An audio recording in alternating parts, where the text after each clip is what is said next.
Hoy tenemos a Aurora Jiménez con nosotros. Aurora, ¿quién eres tú profesionalmente? Bueno, yo profesionalmente soy fisioterapeuta para, Ujú, para empezar. ok, Trabajo en Reset, en Cádiz, en ujú, Andalucía. Muy contenta de trabajar en un sitio con tanta luz y tanta playa, la verdad. Y bueno, lo más destacable a poder decir, yo no soy mucho de títulos y por eso no me he puesto un croma detrás lleno de libros, ¿vale? Pero pero en mi caso creo que destaca más que casi todo. He intentado que sea a raíz de leer papers. A mí llegaron los papers a mí gracias ujú, a un profesor que tuve con el TFG y tal y cual, y a raíz de ahí pues me puse a leer muchísimo. ujú, Cuando descubrí lo que era el dolor y que era algo diferente a lo que me habían contado en toda la carrera, dije, bueno, pero ujú, esto, ¿pero qué es?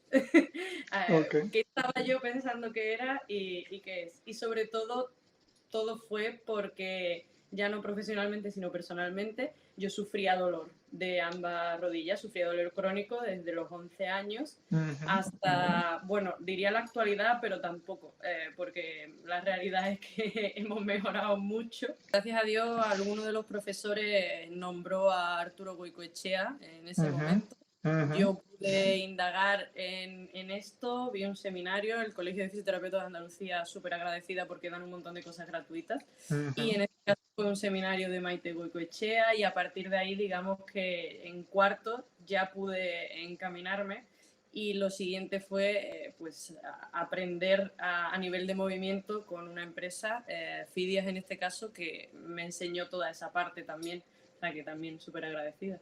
Sufría dolor de rodilla, sobre todo no, nocturno o a partir de que se fuera el sol, ¿vale? Por decirlo así. ok. Y de raro era como un lobo, ¿vale? Bueno, total. Y, y claro, lo único que hacían era descargarme el cuádriceps. No, esto es descargarme el cuádriceps. No, esto es descargarme el cuádriceps. Venga, Ujú, descargar, que tampoco sabía ni qué carajo significaba descargar un cuádriceps. Y luego también la otra cara de la moneda, ¿no? Después de descargar el cuádriceps, fueron las resonancias. Ahí las pruebas. ujú, Y de repente en una salió una catástrofe, por decirlo así, con 14 años, pues a nivel de condromalacia grado 2 casi 3 un edema óseo, un no sé qué, un montón de movidas, ¿no?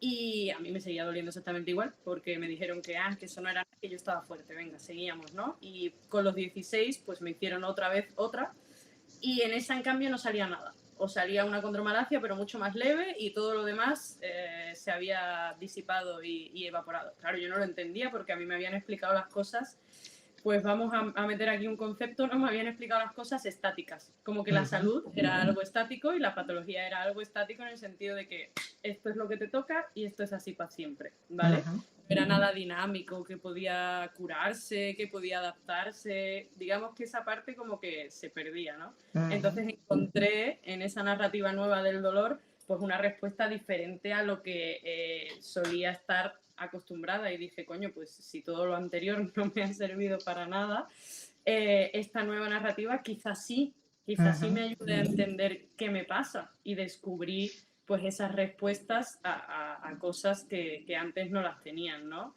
A asociaciones que yo me había ido creando, ujú, a cómo respondía mi cuerpo a determinados estresores que yo no tenía en cuenta, como por ejemplo la propia competición ujú, o la adolescencia.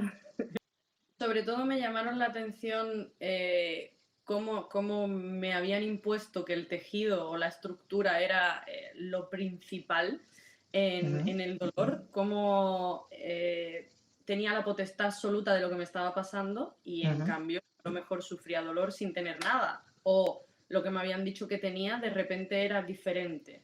ujú, Porque en resonancia salía una cosa y en otra otra. Me di cuenta del dinamismo que podía tener la salud, de cómo las cosas cambian también por dentro y no solo por fuera, que ujú, parece que el vernos más viejos todo el mundo lo acepta y acepta la arruga, pero no aceptan que por dentro también haya arrugas y haya algún tipo de degeneración, que eso ya suena como a palabras más graves, suena para toda la vida, suena a patología. Entonces, digamos que de esta nueva narrativa me gustó ese cambio, ¿no? Ese poder de curación, poder de adaptación, que esos cambios en pruebas de imagen no son tan nefastos como yo me los tomé en su momento, porque de hecho Ujú, me dijeron que iba a tener artrosis, bueno, unas cosas, ¿no? ujú, Y luego también todas las asociaciones que no me habían comentado. A mí nadie me había dicho que el estrés podía influir en eso. A mí ujú, nadie me había dicho que muchas de las creencias que yo tenía podían repercutir en que ese volumen del dolor aumentase. ujú, Oye, ojo, que es que hay muchas más cosas que pueden repercutir en tu dolor, ujú, aparte del tejido. Y que a ujú, lo mejor, en mi caso, mi tejido ya tenía poco que ver, no por nada, sino porque, bueno, pues no había nada destacable o eran cosas que cambiaban mucho o yo estaba ujú, fuerte, ¿no? En este sentido.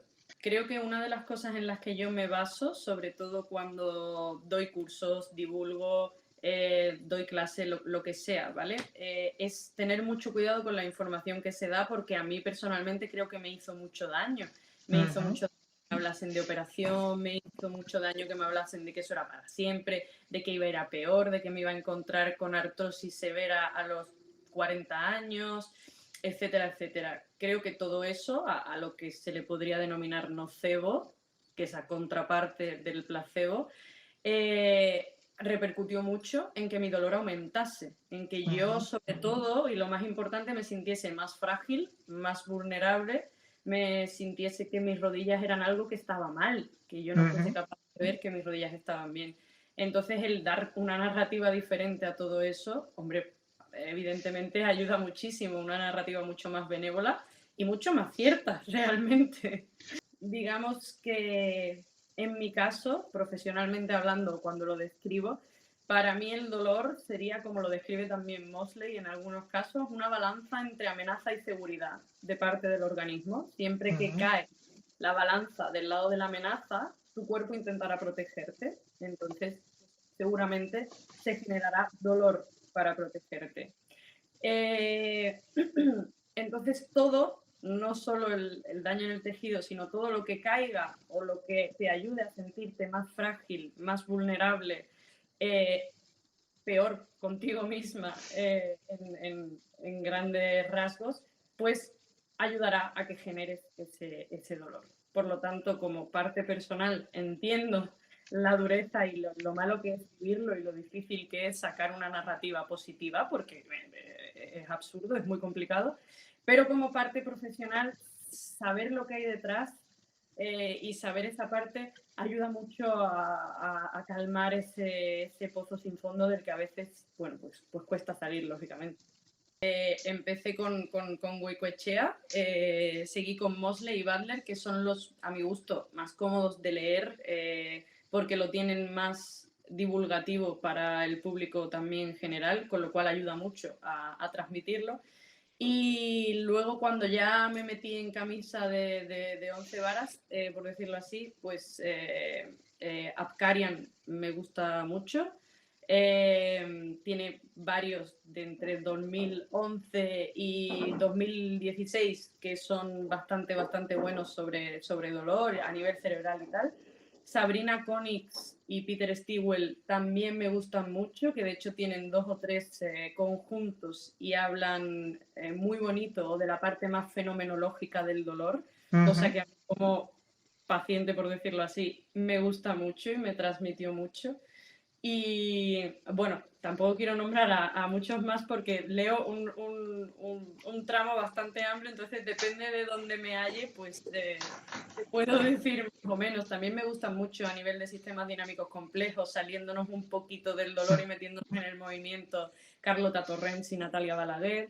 Ujú, Hay un mix de gente bastante interesante.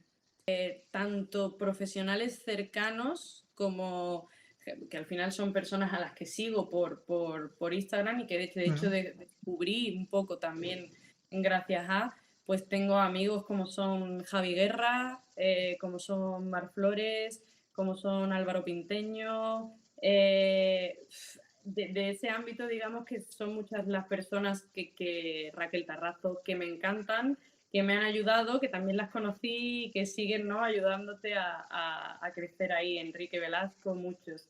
Y luego también profesionalmente, pues en mi primer trabajo tuve una persona que era Lolo, Manuel, y él es un coco, es absolutamente muy bueno y siempre nos hacía formaciones, te pinchaba, ahora de hecho tiene podcast y la verdad que también me encantó y en general casi todas las personas de las que me he rodeado en el mundo de las redes sociales, que a mí me ha gustado, siempre algo han añadido, ya sea para un lado o para otro, pero algo han añadido.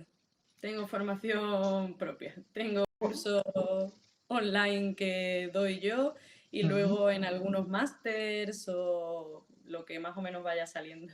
Yo era esa niña que era la única a la que le gustaba salir a dar la típica charla de las diapositivas en clase, ¿no? Todos era como, no, no, y a mí me encantaba. Yo vivía por y para ello porque me ayudaba a aprender a mí. Realmente es algo que me ayuda el divulgar o el educar, entre comillas, me ayuda a mí, mucho más creo incluso que a la otra persona. Y en mi primer trabajo se fomentaba mucho eso. De hecho, yo entré, entre comillas, porque decidí darles una charla yo a ellos. Porque, no sé, ¿por qué no? Todo lo que había estudiado de dolor, todo lo que sabía de aquel entonces y veía que no traspasaba la puerta hacia el paciente, veía que era una información sobre el dolor muy novedosa, una narrativa y un cambio de paradigma muy nuevo en aquel entonces y que no llegaba al paciente, quería exponerlo y quería ver que se podía llegar al paciente.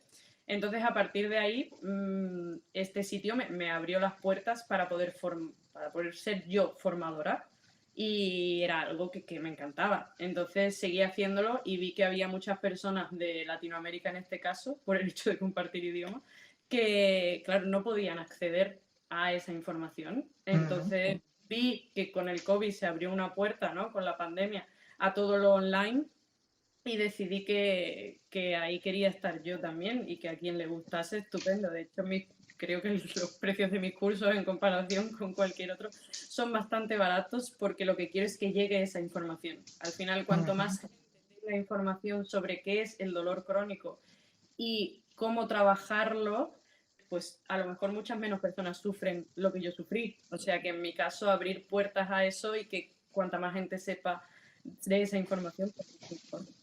Te puedo contar dos.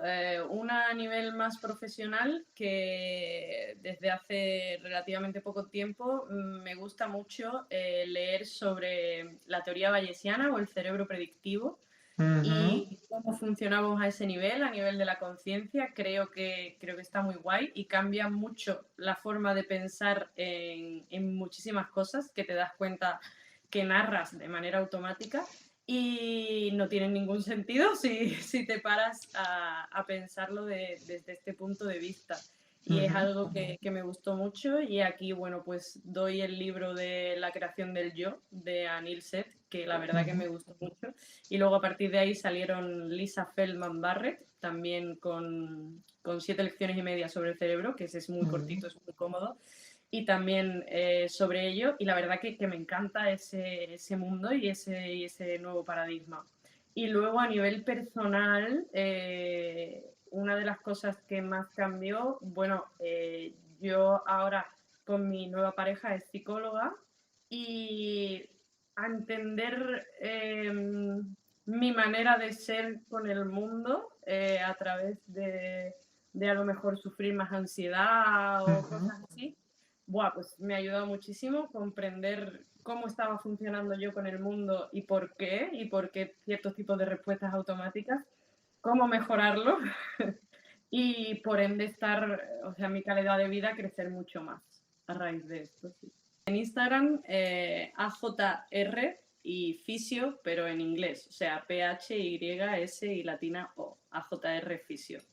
Y básicamente ahí es donde divulgo, intento dar toda la información que me va llegando y que destaca o me gustaría que otros la tuviesen también. Genial.